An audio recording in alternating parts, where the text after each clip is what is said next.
testing the systems out for the 2016 Biodynamic Association's conference. It's exciting. Yeah, this is really great. So we really didn't know what to expect having a pre-event, but it's beautiful. It feels like just the right people are here. And it's a real honor that has just been sinking in a little bit over the last 2 days as I flew from New York, from Hawthorne Valley, which is well represented here at this conference, and on the flight, looked out of my window at the patchwork of fields that we're all very used to, the circles that are squared, right? But it's not a patch. It's thousands of miles. And I just felt something sink in deeper than my head about how dramatic our relationship to agriculture has transformed the landscape. This is probably not new to many of you, but for me, I felt it go in a new way.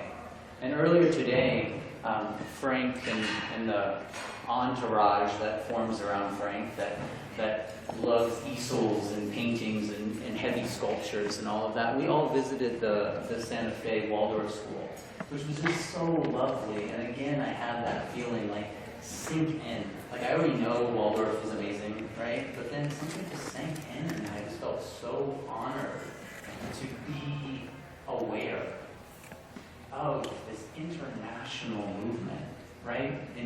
I work in a Waldorf school, I've been around them, and each one feels like a little island, a little oasis. People right down the road that don't know that you're there, don't know what you do, right? But then when you travel across the country or across the world, this whole new thing comes in. That in Kenya and the Philippines and New Zealand and everywhere, there are these oases. And then you add Camp Hill, you add biodynamics to that, and something really begins to emerge. And again, I know this, but when I'm in a place like this with you all, it comes in a whole new way. And that's been a little bit an experience that I've had in my relationship with Frank Chester over the last 10 years, is I know that the boxes of art and science have always felt too small to me. In college, I designed my own major because I couldn't stand that I had to choose between art and engineering or some of the other things. And there's always been a part of me that knew that the truth wasn't going to fall in one polarity or another. And meeting anthroposophy, of course, just broke that into three. It broke it into a balance between two separate things. And the first time I saw Frank give a talk, again, something dropped in. This is somebody who's doing amazing things with Q-tips. This is someone who is practicing science-like art, that is engaged in an artistic practice with the rigor and the discipline and the objectivity that brings about scientific revolutions. And that has continually been something that I've experienced in Frank's presence. It's this dropping in. It's not, there's a continual enthusiastic search for the next thing. And that's,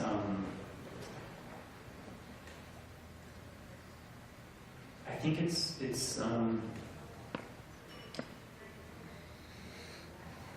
a lesson, right? It's a lesson not for me to be like Frank or for anyone else to do this work, but to find that enthusiasm, that spark, that Frank and many people here are such good examples of. Find my own version of that, and to then fearlessly and compassionately and playfully pursue that. So, without more from me, Frank Chester, thank you.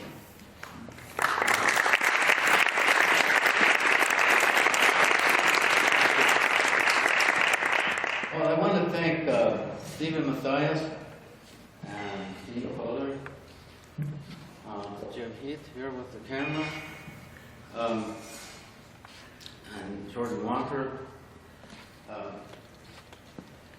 coming all the way from California.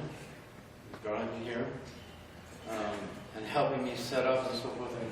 Thank you very much, you guys. Thank you very much.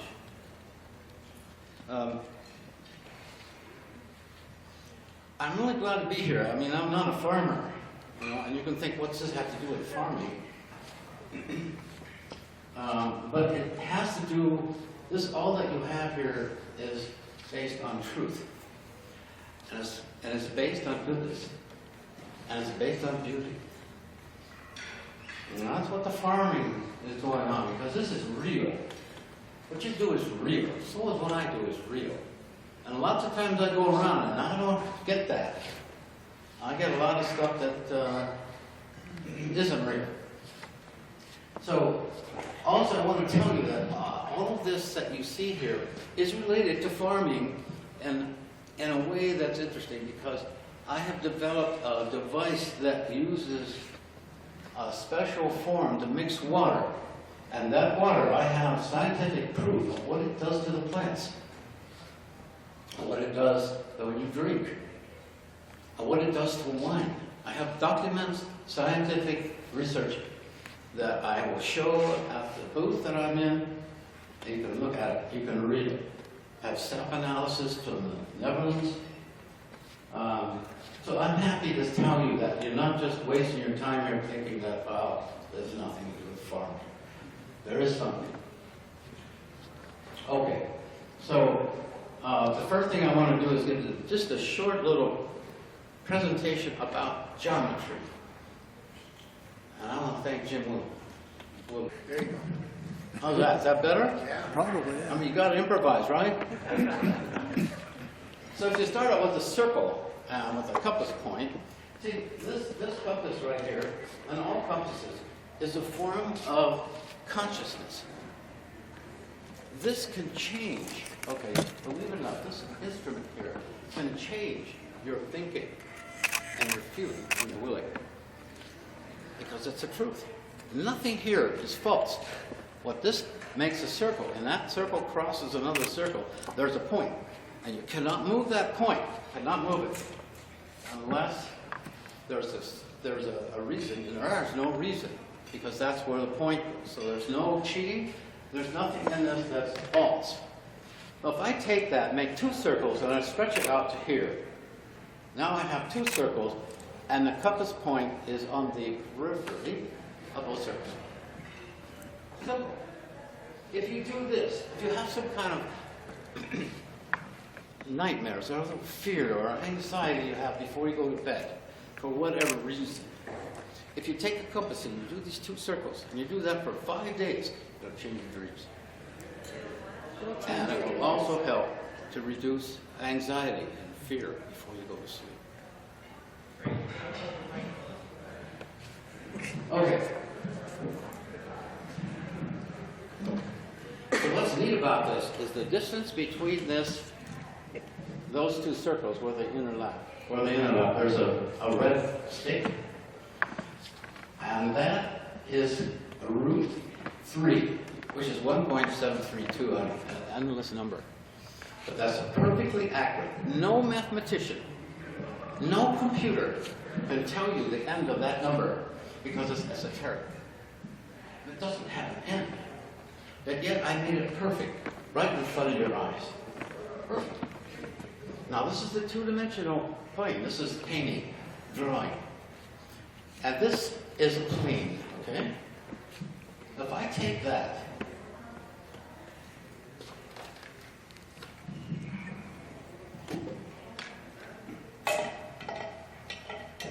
it is now exactly in the third dimension, still at root 3.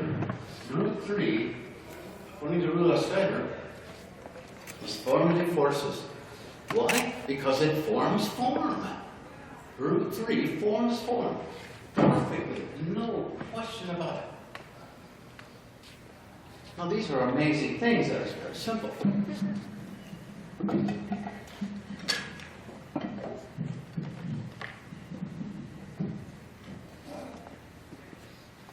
A plane, flat. This is exactly the distance between the center and the periphery.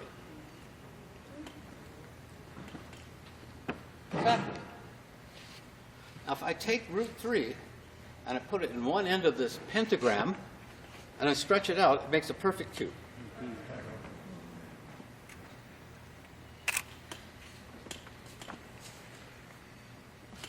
This is Q-tips.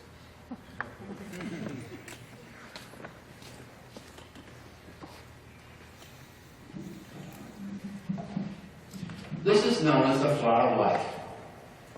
This is, about 4,000 years old. It's on the pyramids. Okay, it's in many of the religions. And it's made of 19 circles. It has one in the center, of course, and there are 6 around that. There's 6 circles around the center, and then there are 12 circles around the 6. So altogether, you have 7 in the middle and 12 around the outside.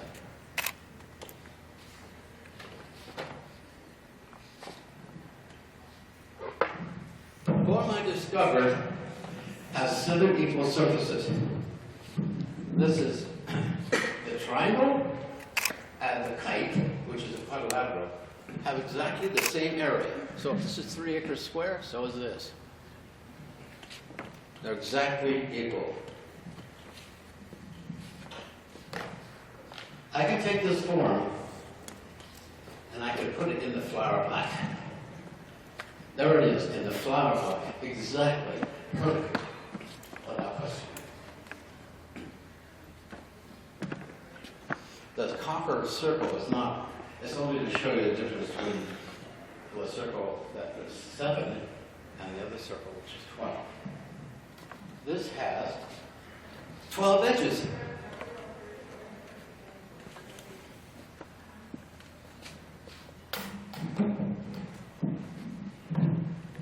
If I put a rubber band around the bottom of this form, Let's try this. okay. All right, Jordan will be up here for an hour. We've got to do something. I'm only thinking that how long it will be, my talk. But what's so interesting about this form is that this triangle and this triangle have a golden mean proportion ratio. Now, if I take this down on the form, and I keep going down, and I take this one, and I keep going up, see how I'm doing that? And I go up until they meet. It makes a perfect hexagram. Now, you've learned that that's a cube. But it's not in the middle. In other words, this distance and this distance are different. It's not in the center.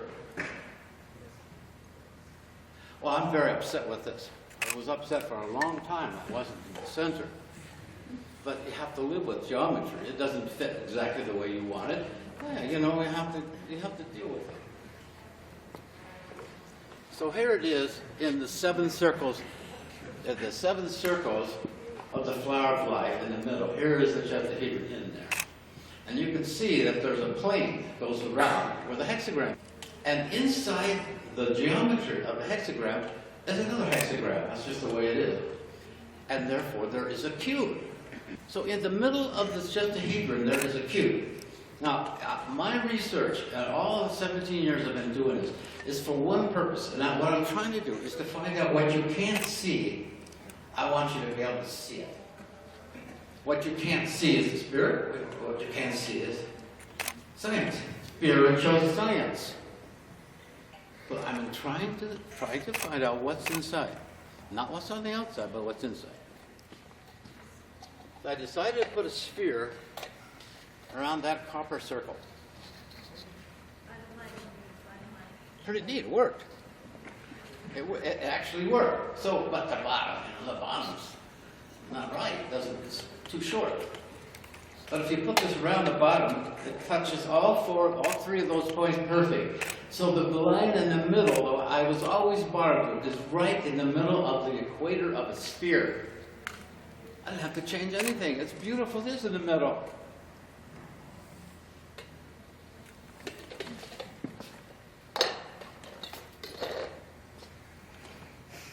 So the first thing I did to find out what's inside, I found out there was a cube. You're gonna say, well, yeah, sure. He figured out, he put the geometry in there and fit the cube and so forth, but, you know, that's nice, but it's not really proving that there's a cube in there. You know what I mean? I mean, it's a question. You know, I have that question too. So there's another thing I found out how to do. I'll go back to this one. But inside there are two triangles. Inside there are two triangles. And where those two triangles come from is the middle of a triangle and the middle of a quadrilateral. If I go quadrilateral, quadrilateral, quadrilateral, there's a triangle, triangle, triangle, triangle, and they're not the same size. Okay, but I know the distance between them. Okay, now remember, this isn't me doing this. This is finding what the form is telling me. There are the two triangles. If I spin the triangles, they turn into circles.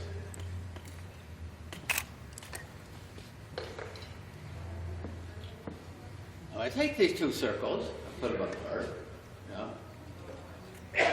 and I collapse them. They look like this. That's very similar to this drawing. See the two circles? This drawing by Rudolf Steiner. This is the Gaussian. We had two architects who worked for 2 years to do this. Now what's amazing about these two circles is this big one. The black lines are Rudolf Steiner's. The colored lines are mine. If you follow the black line up here and over, there's that kite. There's the form, there's the chestahedron kite that I just showed you. So one of his circles has that kite. And you could come after and look at this, and you can see that it works. But what about this other circle? This circle up here, the little circle, is smaller than the circle I found. Now those two circles are on these four huge paintings. And the little circle, okay, is bigger on these drawings. But if I take this distance, here's the kite. If I take the distance from here to here, which is the triangle, is exactly the distance across this smaller circle. He may have had this form. I don't know. But I'm going to show you some other things that he might have had this form. When I went to the Gaussian, I looked everywhere for this form. I never found it. So during the lecture, I'll bring out another thing, indication that he might have had this. Hey, thank you very much. These guys are unbelievable, you know? I lose my straw and somebody finds it. Wasn't that form in the first Gurtianum, the small, big cube below? What's the matter? He wants to know if that was the first Gurtianum. Okay. The third one was the one out of concrete, right? And the second one was out of wood. That's the wood one. The first one was underground, right? You know? Okay. If I take this here out of this, so, and I blow a bubble in here.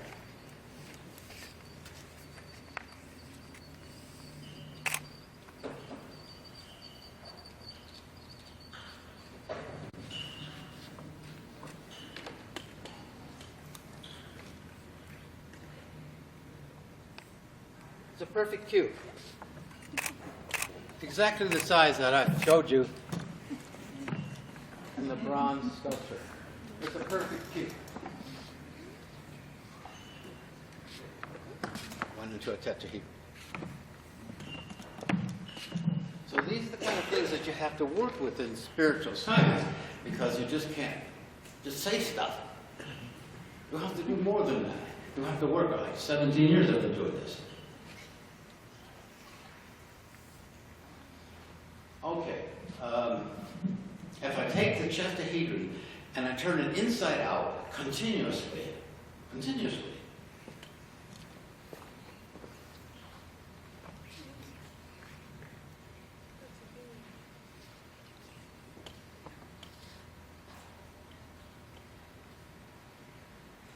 looks like this.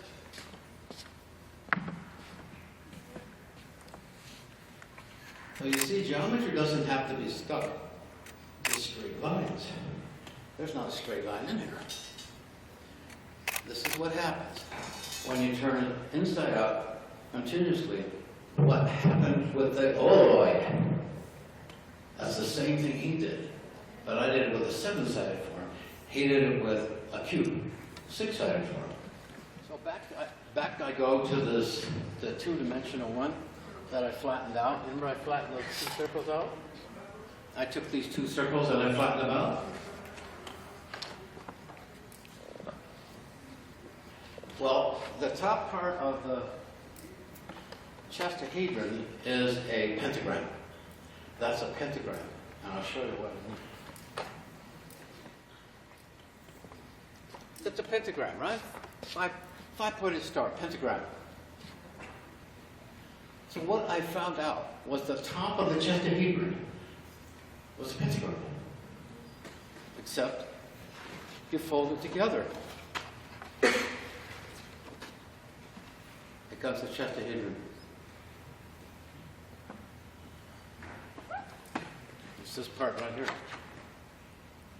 This part is the pentagram.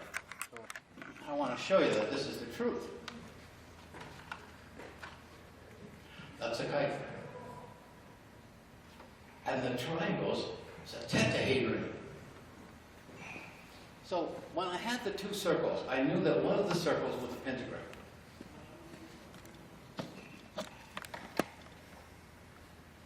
So I made it. The smallest circle is a pentagram. There it is.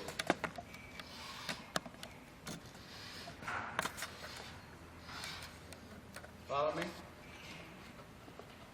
Pretty cool. So there it is.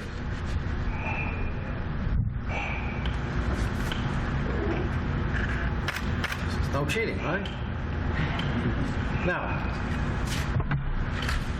in projective geometry, we get to a horizontal line, and we have 2 railroad tracks, or just 2 tracks, running to the horizon to one point. When you get to the point in the horizon, you continue the lines. Okay, and that puts the lines into, we'll say, the etheric, or above Earth. They did the same thing. I just continued this line. And I draw it up here, and I found out there was the distance from here to here, and here to here, and here to here, divided the bigger circle into 7 perfect. It divided it into 7 perfect. That's unbelievable. So what I did is I combined the 2 stars.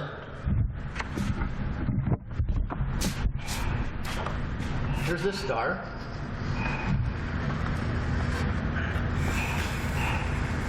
Follow me? Okay. So here's this one on the pentagram, and here's this one from the 7. We have a new star. A new pentagram, a new one. A new one never seen before. Except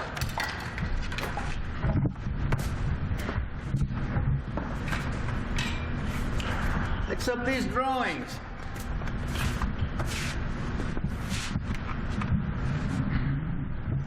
These are all Rudolph Steiners.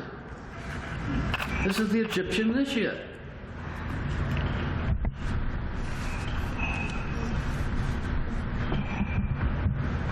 Not only in the cupola, in the painting, okay, but in the throne where the Egyptian initiate sits.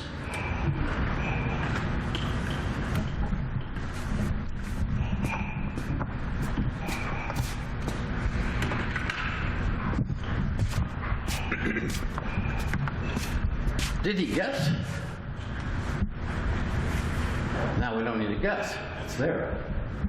And the progression of those 4 paintings, okay, all are based on the 5 and the 7, which is the 12. Again, except that what's happening is these are moving in a lemniscate. Out this way, and around, and back there.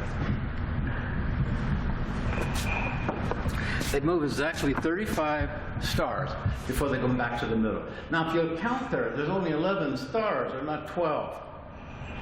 And why is that? Because there's one star behind the other in the middle. Right in the middle.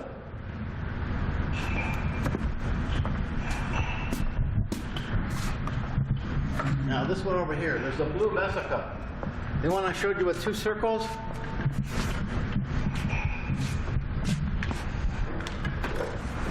Remember this one? This one of the stars is in there.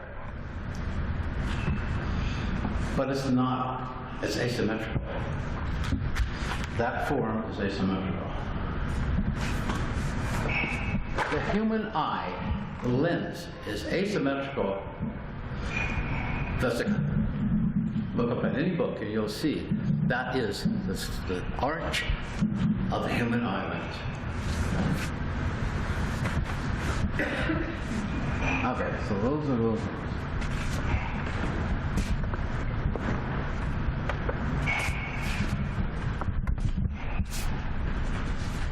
So I took all that information and I designed a building.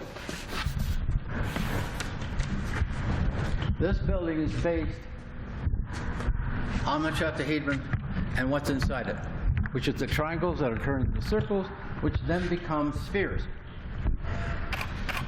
So instead of having 2 spheres that lay on its side, you now have 2 spheres that stand up. And this is my contribution to maybe a new building for a Grithianum in America. There's only one design and one idea, but you see that it's coming from this particular form. It's at night. You could see it. It's lit inside. You can see it lit up, and you can see the shadows that the ring puts onto the concrete because the ring is all stained glass. It's the first building ever designed for the glass to be on the outside of the building. These triangles here are tourmaline crystals, colored glass that light the building during the day. Not the inside during night or during the day, but the outside of the building. It also has nylon strings that go around here that are big. This is the largest musical instrument ever developed, if it ever happens. And you can play all those strings with a bow.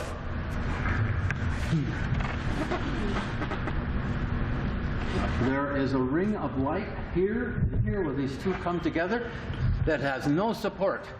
So when you go into this building, you see a ring of light that goes all the way around with nothing holding it up. And how did I do that? Because the chestahedron is holding it up, which is on the outside. There are 7 bells in here that are based on the chestahedron, because the chestahedron turns into a bell. This is the first geometry of the bell that's ever been accurately known. And the reason is because all the bells, and throughout the history, all the Christian bells, all the different bells, are based on what works. This is based on geometry. When I showed this geometry to a Russian bell expert, he just about fell over. Because he said, we've never known the geometry of the bells. It's a hidden secret. Well, of course it is. The 7-sided phone came in here in 2000. All right, here comes the reason I really came here. I came here to show you that I have discovered the art that goes beyond modern art. Modern art is probably the lowest that we've ever gotten into what's happening with the art field. There has to be some way that the modern art has to take a new direction, which it hasn't ever since Cézanne. got close to Cubism, and then we got into Picasso, all the way up to the contemporary art, which I'm not going to lecture about, but I could. So what happened?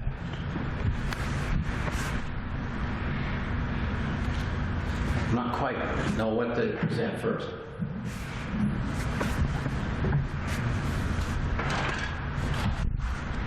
Yeah, I know what to do. I showed you the flower of life. The flower of life has been around thousands and thousands of years. And if you go on the internet, you see hundreds of flower of lives represented in different ways and painted different ways and different lines and different forms coming out of it and so forth and so on. And I mean, I just got tired of it. But there's got to be some way to take the flower of life and change it. Move it somehow so it's not like this. Because this is a cube.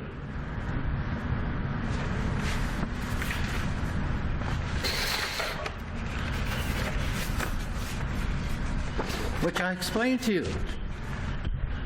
That's a hexagram, look at it. This is a cube. This is based on the Earth. So I knew there had to be something that would come that would be new. So I studied it, and I decided that I would move it this much. And I moved it that much, and I got this. The same 19 circles, but I moved it. And now, it is a circle, a sphere. The other was a cube. This is a sphere. And I've been able to make a sculpture based on this new research. Now the old flower of life, okay, like I say, is a cube. And this is a sphere. And a sphere and a cube are polarities. The opposite of a sphere is a cube. The opposite of a cube is a sphere. That's really cool. So I was able to make a sculpture from this. This is a new mandala.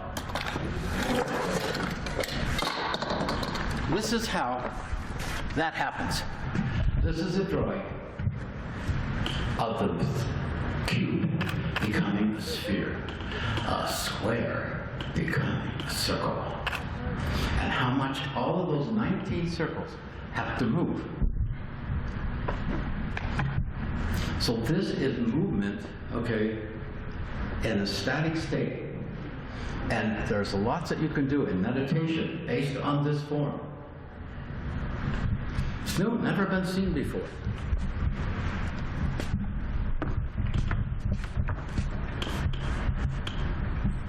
What happens? Does the 7 move? Or does the 12 move? Which one moves? And how much? Do they move to the side or do they move up and down? How can this be? How can I show you something so objective, so accurate, so true, so beautiful, that's actually moving from a square to a circle?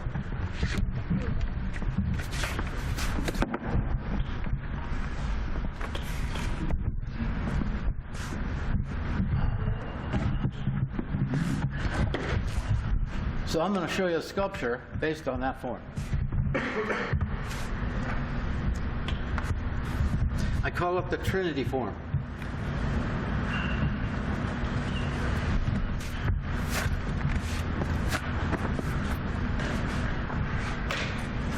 That's it. This is a new sculpture never seen before, based on the flower of life and the 7-sided form in it.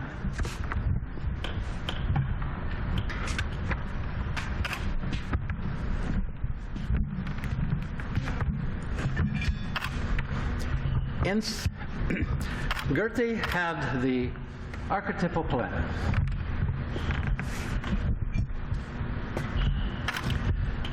The vesica with 2 circles is the archetypal plane. This is the archetypal form in the world. And why I call that is because every single form, every geometric form there is in here. Chestahedron's in here, all the platonic forms are in here. There are all kinds of forms in here we've never seen before, and I made 3 of them out of bronze that came out of here, and here they are. Here's one of them. Here's another one. And here's another one. They came out of here.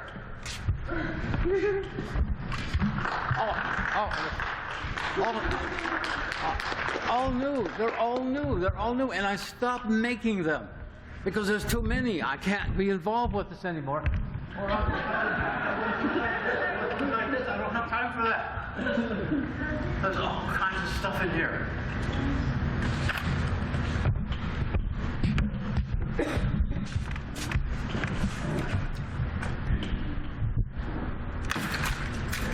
Oh, that wasn't very good. I'll put the unity there.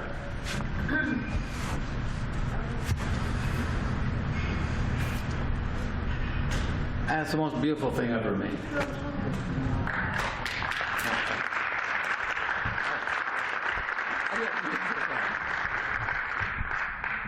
I didn't mean it in that way, but.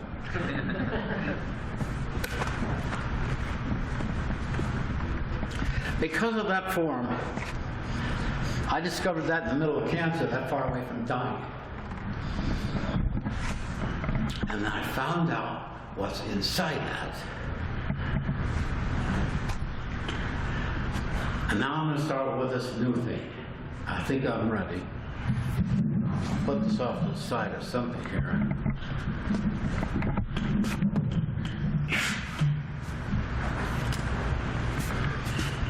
Okay. I got 2 drawings up here.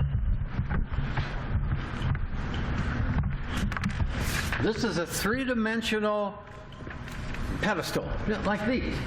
But instead of, it has the pentagram shape on the top of the pedestal. Now here it is, see it? And then there's a shape on top of the pedestal. So here,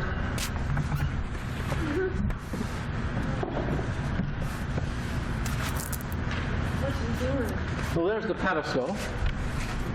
There it is here. You follow me that? Follow there? How that looks? Yeah? Okay. So what is this?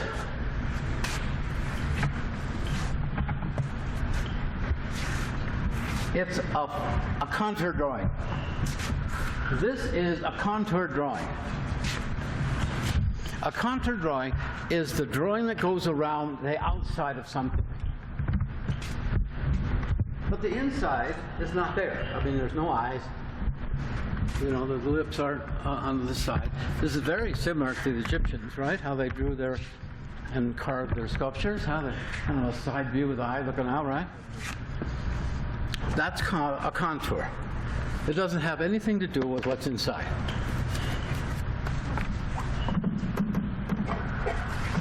That's a contour drawing. These are 2 contour drawings. So one of them, I'm going to make it 3-dimensional. So I'll take this one.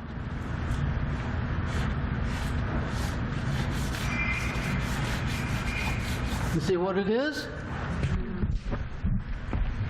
I've been showing you this quite a few times. It's a cube.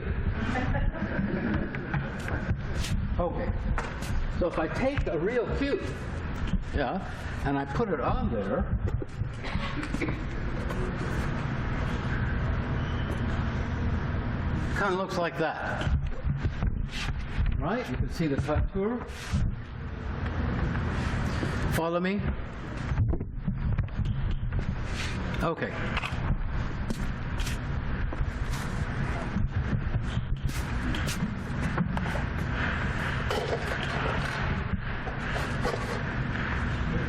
I'm going to do it again.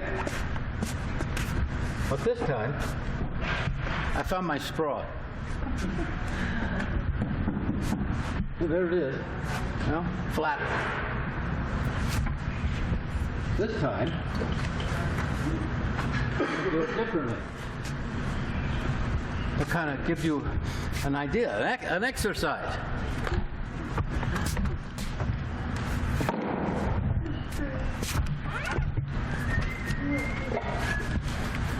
Now I'll take the stand again, same stand.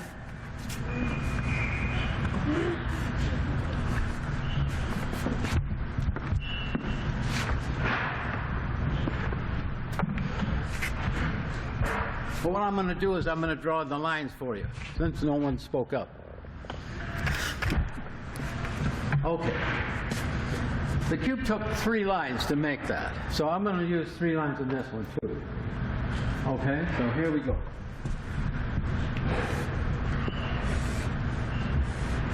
What is that? Chestahedron. It's a chestahedron, of course. All of you know this now. But what I showed you here was the contour only. So, contour only, flat, and there's a chestahedron.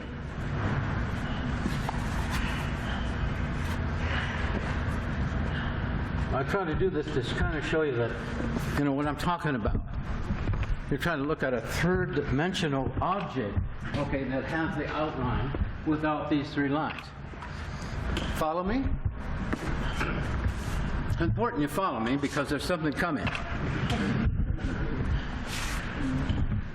Okay.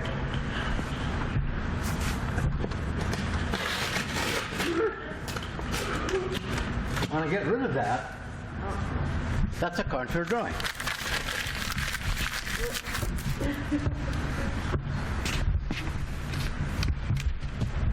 What you can't see is what's inside. That's my field. I found to find out what's inside a form. And what's inside that thing? Well, you know there's a cube, right? You know that for sure. You know there's some triangles, you know there's some circles, there's a lot of other stuff in there I can't show you, it's too much. But there's more in it. It's inside there, but you can't see it.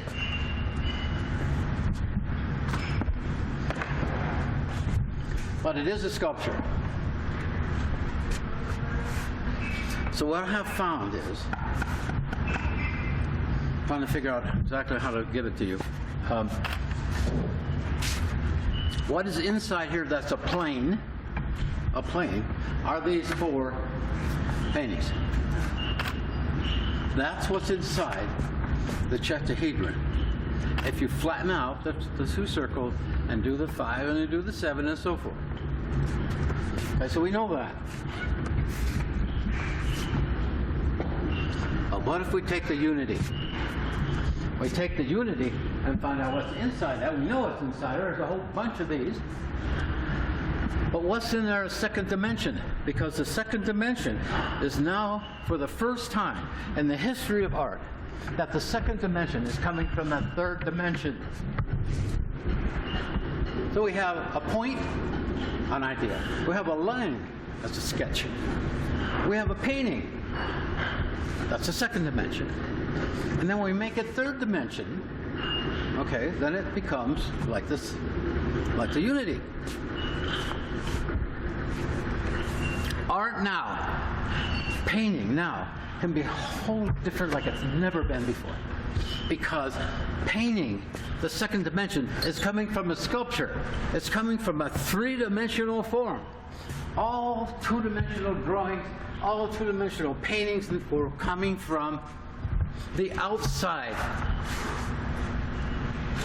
But the new 2nd dimension is coming from within. What's within? So now we have to look when we paint that we're not painting apples and oranges. More human figures, more buildings, all this kind of stuff. The new 2nd dimension has to come from within a form. Within it. We have to look within. Our heart is where the new 2nd dimension will come from. So Rudolf Steiner has architecture, yeah, this big U like this. There's architecture, and across the architecture there's what? You guys remember? The social arts. Some of you know that. The next one is sculpture. And across that U is eurythmy. We went from architecture to sculpture the painting. And you go across, it's poetry. And then at the very bottom, there's music. Okay, so why would he draw a third-dimensional form and then make it two-dimensional? All arts are trained to go from the point to the line to the plane and then to sculpture. Sculpture's the last thing. So in the Renaissance, they draw this beautiful horse with this guy on a horse. They draw it really good, then they make it into sculpture. So sculpture has always come from a drawing. Now drawing is coming from a sculpture. Okay.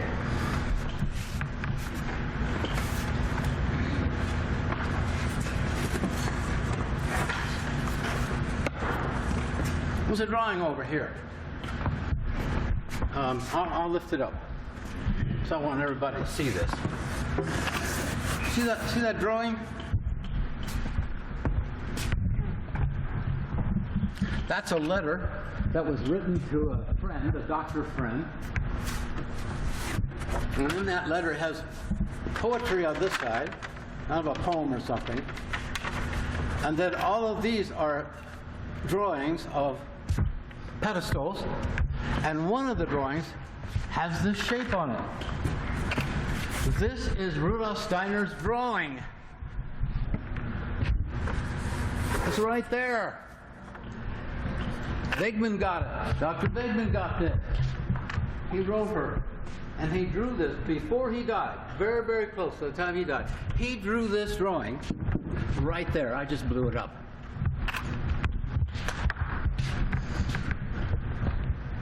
You can go look on all the letters that he sent her. It's there. That's where I got it. But when I saw it, I knew, oh my gosh, he had it. Where is this stuff coming from? Where is this star? The star that has a flat bottom. Where's it coming from? Where does this contour drawing come from? He didn't show the inside. Because what happens is when you go with inside in the second dimension, the outside contour disappears. So I have shown you how I do this. I have, I would say, well over 100 and probably 25 or so videos on YouTube to explain my lectures for the last 15 years. Okay, so I've done it enough. I've shown what I do and how I do it enough, because I don't have enough people following on it. I'm trying to develop it to help me more in that direction to find out what more can be found. So I'm stopping these lectures because they're on the internet. If you go under Frank Chestahedron Images, there's hundreds of chestahedrons that people are starting to use and starting to make things. They make them out of crystals, they make some lamps and whatever. What I did with it is I made a mixer.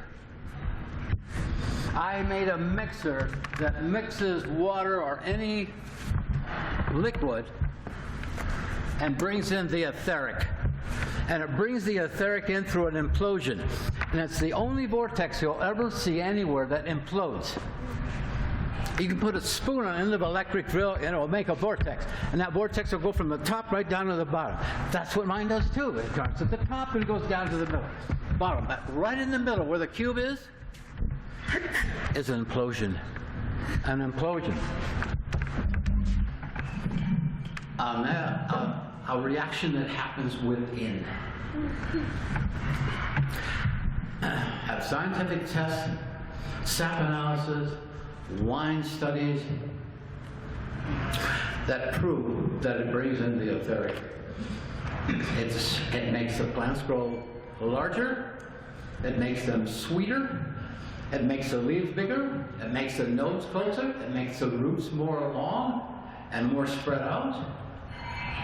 And it does the same thing to a $2 chop wine. It makes it taste like a biodynamic wine that costs $75. You can't tell the difference. Okay, so that's my farming part, right? All right, so I have now Rural Pharmacy in Wisconsin is now mixing with this device medicine that helped cure my cancer. So I'm really happy about that, because just think, did I come in to make a medicine that cured me? I seem to be involved somehow. All right, so here comes the end of the whole thing. What's inside this unity form that's two-dimensional? The new art, the whole new process of the second dimension is here now. So we've gone from a point, a line, a plane, a three-dimensional form, back to the second dimension. We're not going to the fourth dimension, the fifth dimension, the sixth dimension, that's inflation. All those things are three-dimensional, aren't they? They don't have a X, Y, Z axes. They all do. There's still a third dimension. I don't care what you do, or what you say, or the black holes, all this kind of stuff. We're going back to the second dimension. It's the same movement. Figure in me, it's two-dimensional, isn't it? Okay.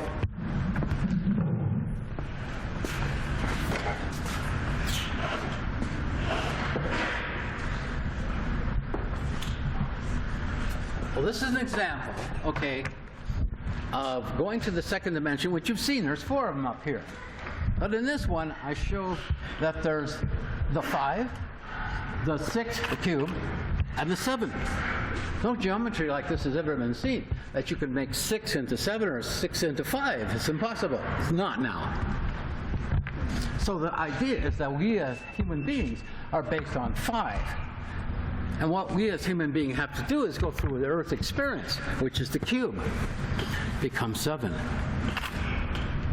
This is the human being idea, what will happen to us, what we can develop here on Earth, what we do with our obstructions, what we do with our fears, and what we do with what we're afraid, what we're thinking is coming from the future, what we're experiencing as a roadblock. Because we don't really develop until we get a roadblock. Okay. Now let's go to the Trinity form.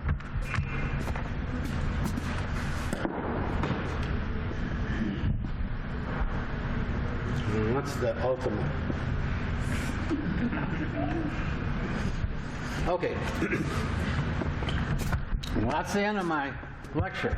It's a two-dimensional development from a sculpture, which I won't tell you how I do it. I've done enough of that. I've done enough to tell you how to do stuff. Now I'm going to show you what you can try to fathom and try to figure out how he did this. But what's inside that is here.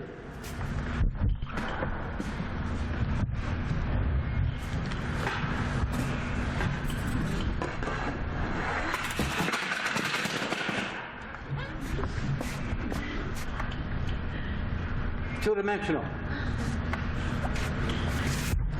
Where's the vesica? The vesica's in this form. In the middle of the vesica, there's a circle. And there are 2 vesicas. Those 2 vesicas make a circle in blue. That circle in blue is exactly in miles, in a scale, exactly the size of the diameter of the Earth. Exactly. And when I expand this circle, which I won't tell you how I did it, it makes a square. See the square?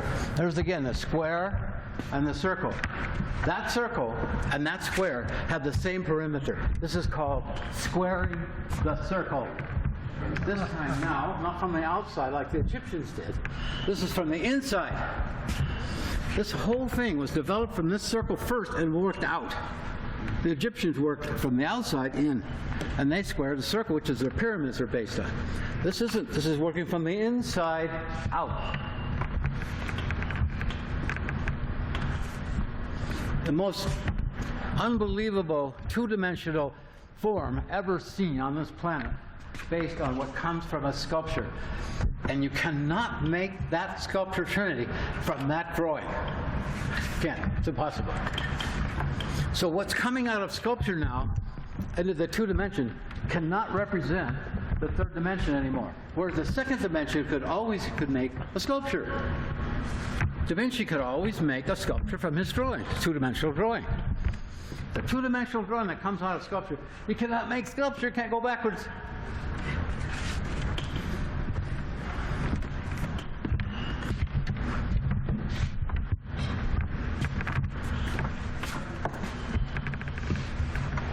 This is all made with a compass. There's no measuring anything. I can make this with that compass I showed you. Perfect. I can square the circle perfect. And I can, as you can see this part right here of the vesica, the double vesica? You see it here? Look at it. There it is right there.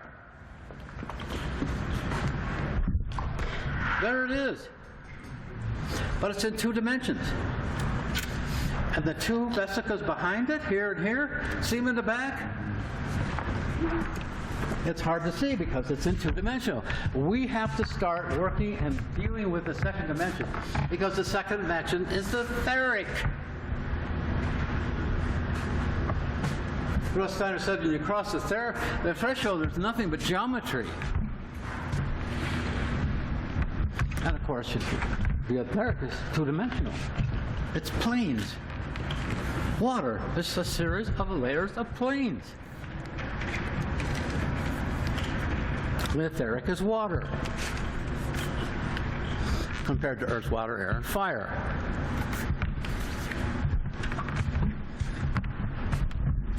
You'll never see this again unless I put it on the internet. Probably it's going to go on here because this guy's here. Jim Heath is always doing this to me.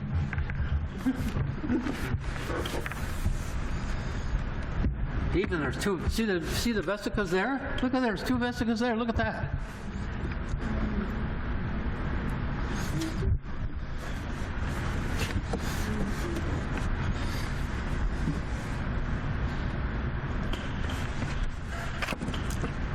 That's an equilateral triangle. Perfect.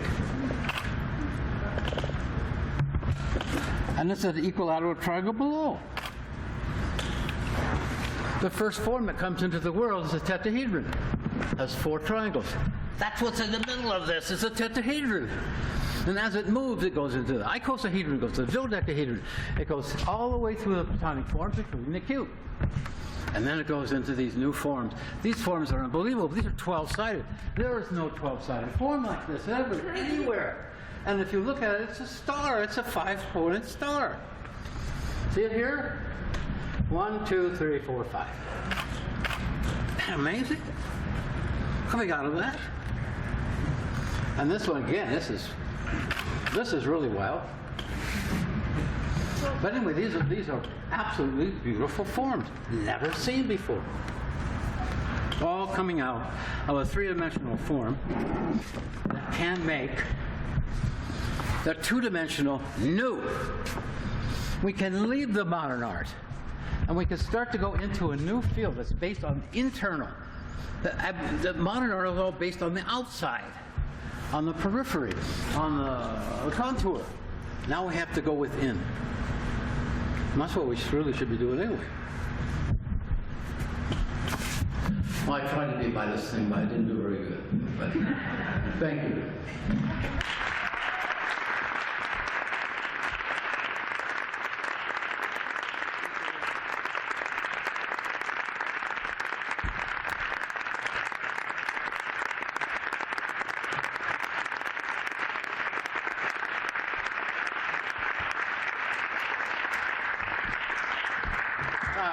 Thank you. I really thank you for even listening to me. Thank you, Frank. So on Friday, there's a few other opportunities to hear more from Frank. On Friday, 2 to 3 o'clock, Frank will be doing a workshop going a lot more in depth with this mixer that he brought up several times and its application for biodynamics. And then on Saturday morning, I believe at 10 a.m., Frank will be signing books here as well. And we'll be here through the weekend, and there's many more exciting things to come. Thanks, everyone.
great.